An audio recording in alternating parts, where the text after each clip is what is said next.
We are the iStand Parent Network, standing outside the Indian Embassy.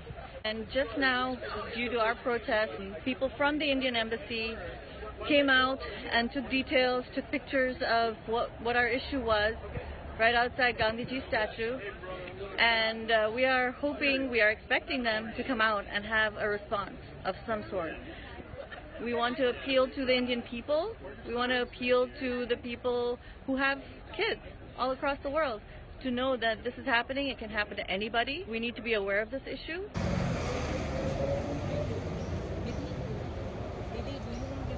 All these kids has been taken from by one parent to another country, and our State Department's not implementing the Sean and David Goldman Act. And she's in India now for 3.5 years.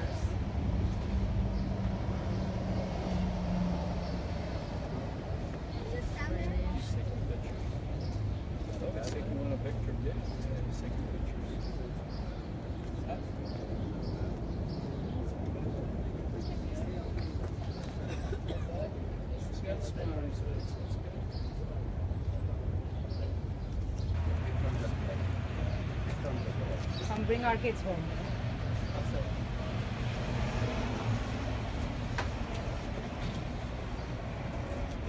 Are you live?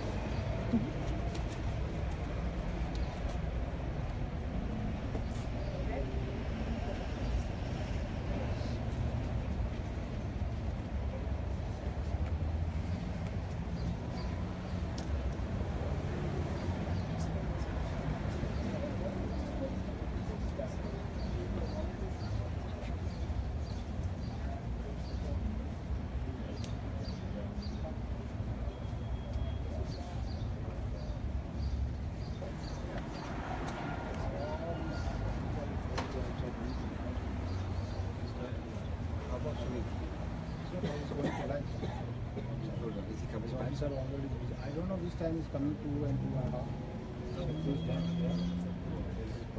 Sir, respectfully, we've been asking for a meeting for these parents. This one already is going to meet. When does she come back? Okay. So we'll wait.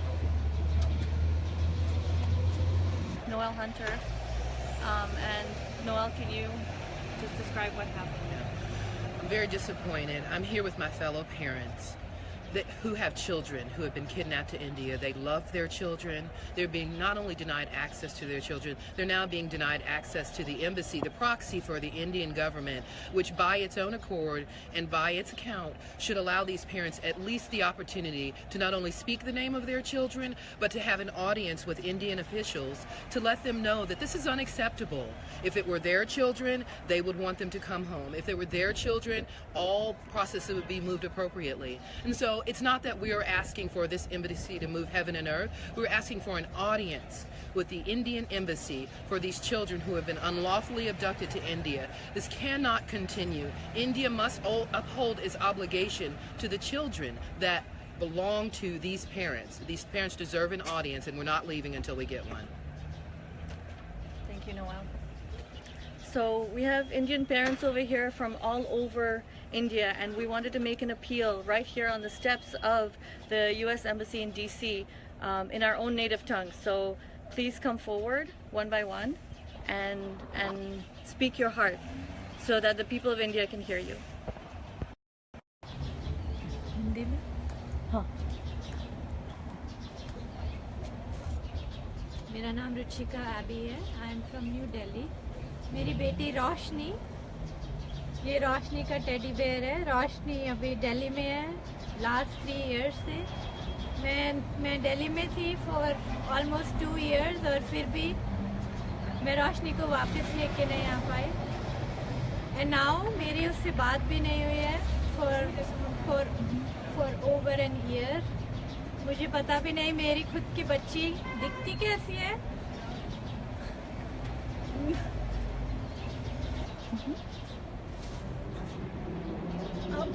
हम यहाँ सब मिल के आए हैं और हमारी कोई सुनवाई भी नहीं है यहाँ पे. ना इंडिया में है ना यहाँ पे है. अब मेरी खुद की बच्ची मेरे से बात नहीं करना चाहती.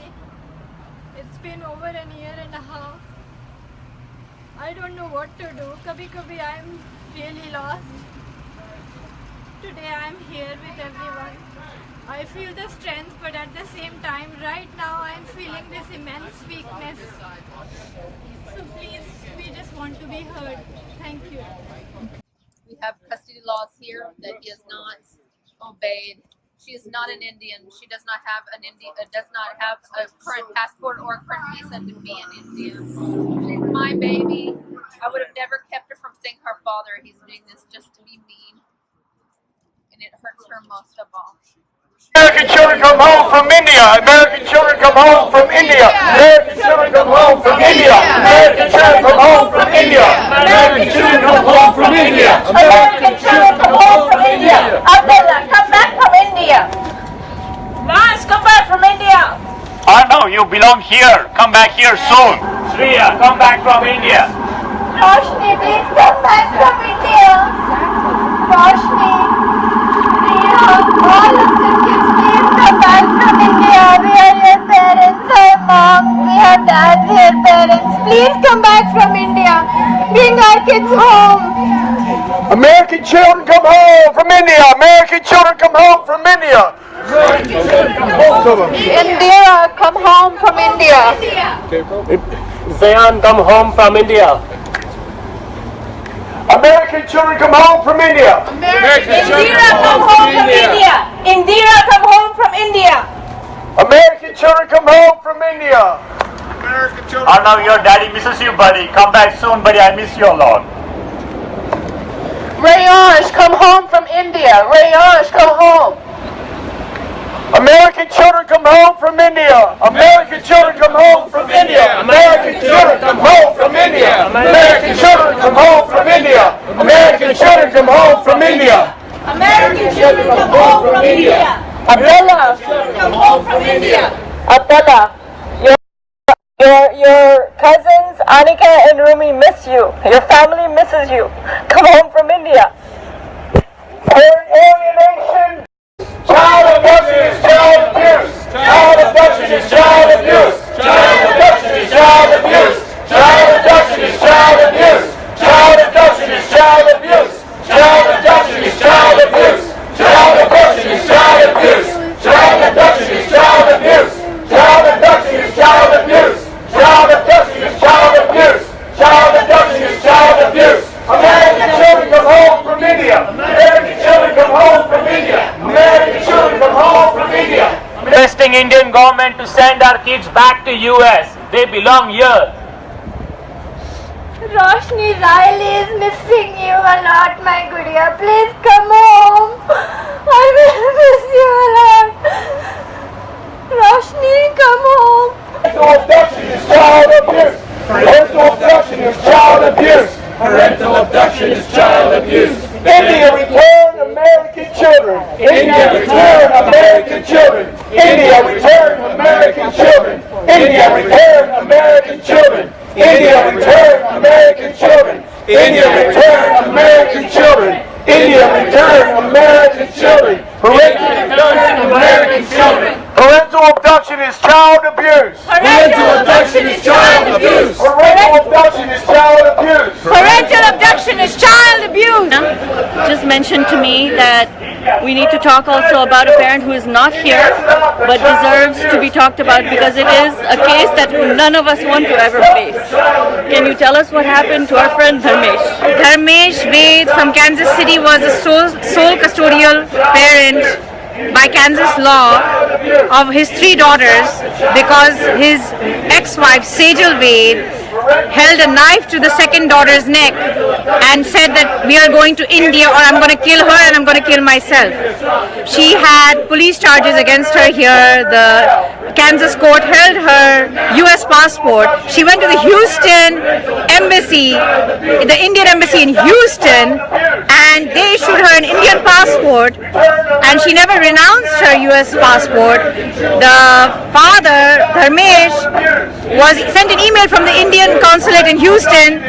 What about, why have you held your wife's passport? And he replied within the same day or the next day, and he has all these emails, that I'm not holding her passport, the US court is holding her passport because she's a flight risk, she's threatening to kidnap the children. and they still went ahead and issued her passport. Kiara was abducted to India in 2012. Dharmesh won his High Court order in India.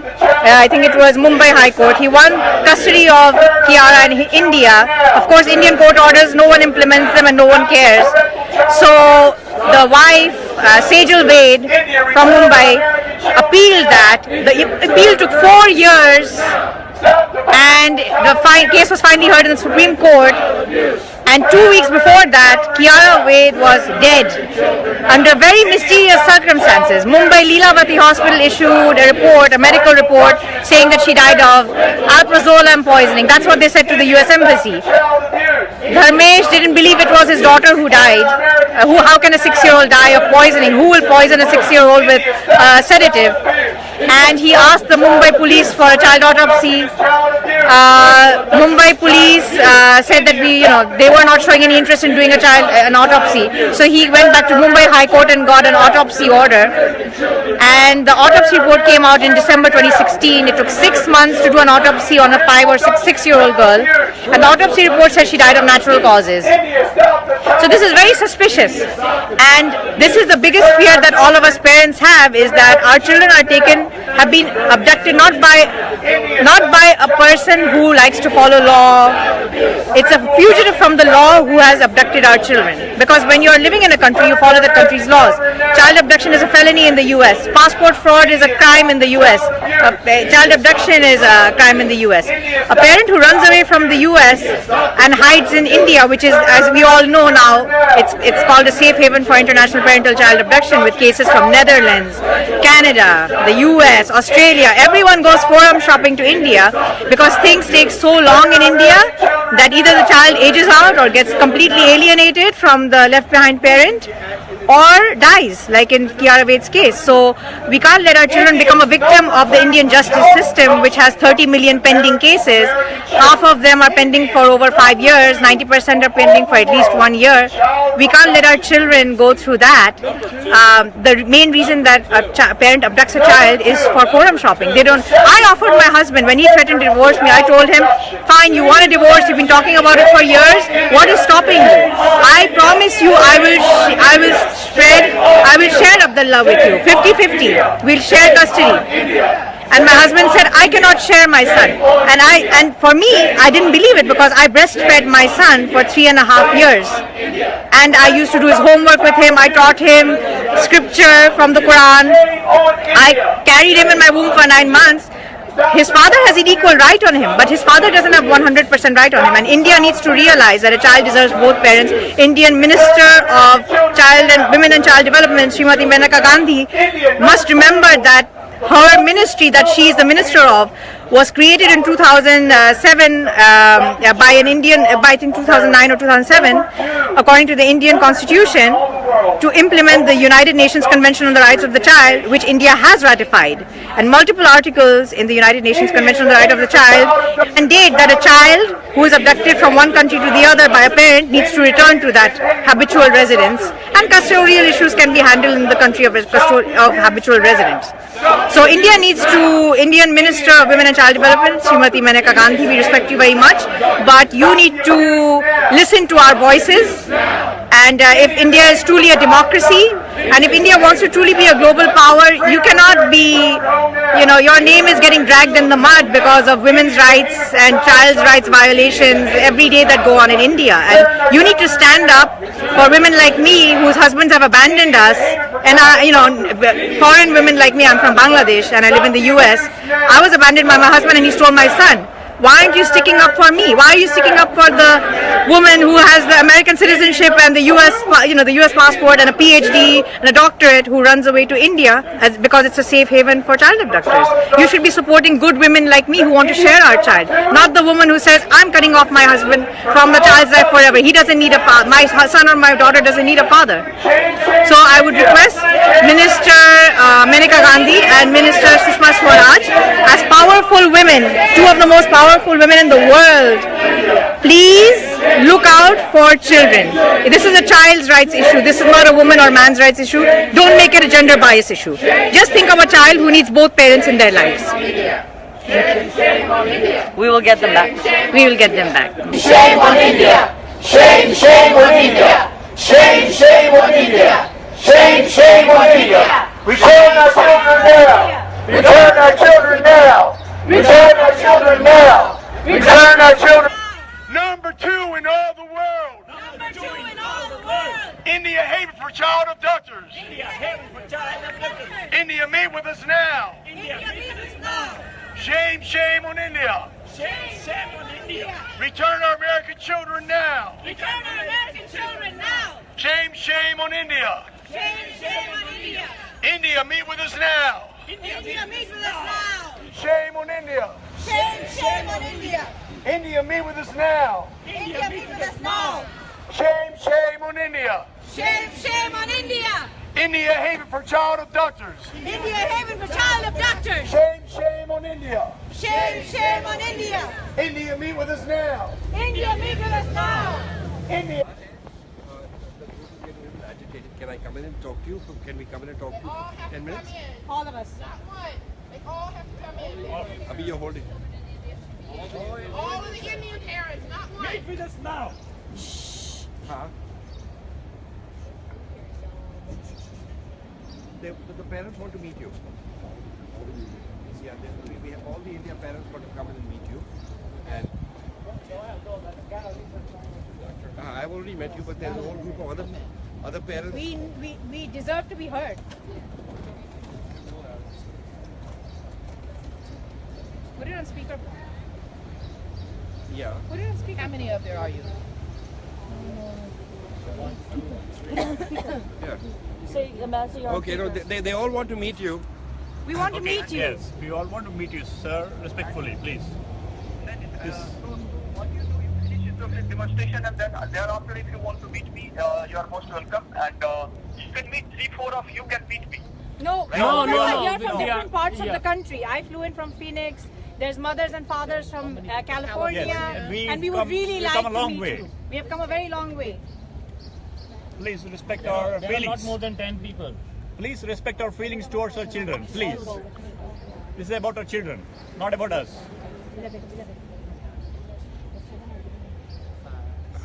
Mishra ji? Right there. Vikram? Yeah. So can you see us in 15 minutes? 11, I think 11. Huh? When you finish your meeting, we are outside. How much wait. longer? We'll wait. We'll wait. We are here for that.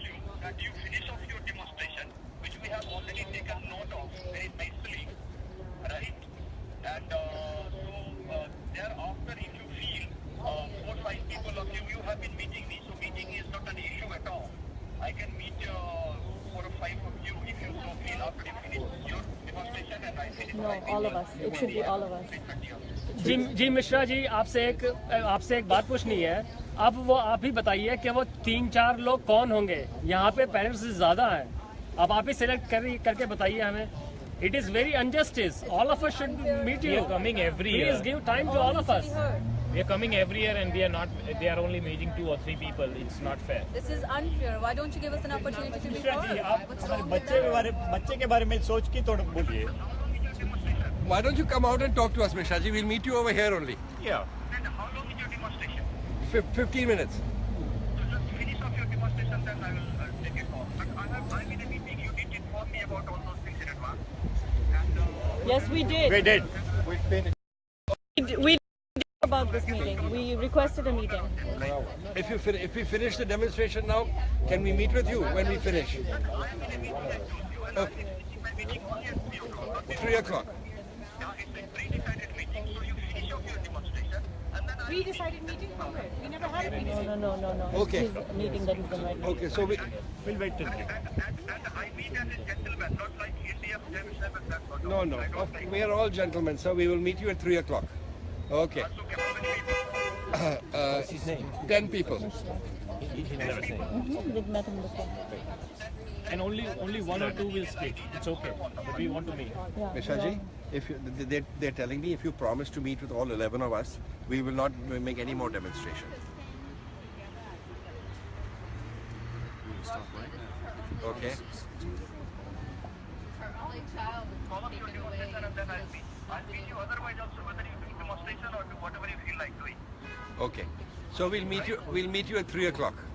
Yes, and send me the name and cell phone number and email ID of all of them. Okay, I'll put them to the. I'll drop it off at the front. Okay. So Mishra ji, no. So you have contacted Mishra ji before? Yeah. Dr. Hunter and I have met him before, and along with Ravi, and we have an ongoing dialogue with him. But they don't have a clear-cut path on what is going on in India, so they're reluctant to have us meet with anybody higher up in the chain. So we will meet with Mishra ji at 3 o'clock. All 11 of us. Who is Mishra ji? He's a ministerial level person, Okay. and he's been here for 25 years. Okay. He's a community affairs person. Got it. Right? So he's the communications outreach. Minister of Community Affairs. Okay. That's right. Great. And so in previous meetings of this sort, what is their outlook? What has their They will look into it. stand They been? will get back to us, and they will. Actually, they've also told us that once the matter is in the Indian courts, we cannot do anything. But we tell them that the jurisdiction was never India. So how can the child, a U.S. citizen child's case go to India in the first So place? basically, the Indian judicial system is allowed to decide on the fate of American kids. Of course, that's what's the And problem. yeah. the U.S. and the Indian embassy in the U.S. is facilitating that Well, process. they take it as their own sovereign position. When somebody is on their soil, they say they have sovereign position on deciding the future of the case. Yes. Even though that goes against Guardians and Wards Act of India, and there are very few judges in India who actually say that no, the child was a habitual resident in the U.S. We cannot decide the case. We don't want to decide on this child's custody. It should be decided, and that's in accordance with Indian law. But most Indian judges don't seem to be following Indian law. Right. And even when you get a custody order in both countries, what can happen? Nothing happens. They're never enforced. An Indian custody order is never enforced by law enforcement in India. So basically, the judicial system of India that they are relying on is completely ineffective. It is. You yeah. spend a lot of money and a lot of years, and in unfortunate cases like Kiara Wade, she died while the case was in appeal, and her father he got custody orders in his favor in all 3 courts, but she died in the process of mysterious circumstances. Right. And so the Indian judicial system has blood on its hands right now. Oh yes, And and a the- lot of broken hearts, a lot of children who are living without a parent. And these It's like U.S. making a child kids, an orphan. yeah, and these U.S. kids, these kids that are actually U.S. citizens, are being allowed to undergo this process for years on end, with absolutely no end in sight. And this is where the process stops, right here. That is true. The process doesn't stop here. The process starts here. It goes to India, and then it comes back from there. This is the voice of the Indian government. Yes. And we really can't blame them. They just convey. But the problem with the Indian embassy is that at least they should stop, you ask them about your child's OCI card, Overseas Citizen Card. It's like a green card for American citizens so that they can enter and exit, they can enter India without a visa. And when we ask them that, it needs 2-parent consent to issue that card, how did my son get a card, OCI card? Or how did someone else's 2 sons get an OCI card? And they say, no, we can't do anything about it. We don't know. So we don't even have the data. We don't have any support from the Indian embassy, even within their scope of, issuing visas. And then when we tell them that, our children are abducted and we need them returned, they tell us that when the case has gone to the court, we can't do anything. That's not an appropriate answer for an Indian mission abroad to give. So here we are today. We've made a breakthrough. We've had the Indian embassy actually consent to allowing all the 11 parents that are here today to enter the U.S. embassy and be heard. And we are being heard by a ministerial official, and we know the problem very well. And if they would communicate with us, and if they would partner with us, these parents are very passionate, and they will help you find a solution if you want to partner with us. So we are your best weapon in this fight. And unless we join together and cooperate, we do regret having to resort to these kind of tactics to get your attention. But until now, nothing else has worked. We have tried everything. We have tried all legal routes. We have tried all judicial routes. We have tried law enforcement. We have tried Interpol, FBI. The entire world's machinery has tried to move heaven and earth, trying to get these kids back. But the only thing that worked today was a handful of very passionate parents who care very much about their kids, wanting their kids back. And that appealed to you. So we know that you care about kids. We know that you want the best for Indian kids and US kids. And this is a problem that is going to grow. If you think this problem is going away, it's not going away. More and more cross-border marriages are happening. More and more cross-border families are coming into being. So India needs to figure out a fast-track judicial process for cases like this before the kids become victims of parental alienation. Before the process goes so far that it turns into child abuse, this needs to stop. And this is where you can have the most impact. So I appeal to both America and the US. This is a crucial issue when it comes to respect. Does India respect the rights of American kids or not? That is what this boils down to. Right now, India does not respect the rights of American kids on its soil. Crime to facilitate child abuse. So India has a choice. Become an accessory to child abuse or help end the child abuse. Those are your only two choices, and we're your best partners. And we are here to talk to you. We want to move this ahead. You can have custodial orders cross-border, and you can implement them. India has the power, India has the will, India cares about its kids. We know that. And we want to have a discussion on that level. It should be about the child. It should not be about abducting parent versus left behind parent. It should be about the child's rights. And if Srimati Maneka Gandhi cares about children's rights, this is where the issue lies, is a child deserves both parents, both loving parents. Dismiss this as simply a custodial or familial problem is to miss the point. People have disobeyed orders blatantly and done this to be hurtful, and it hurts the child most of all. If India doesn't want to continue to be known as a haven for child abduction and abductors, then it will put together a framework where people can vie for their child's rights.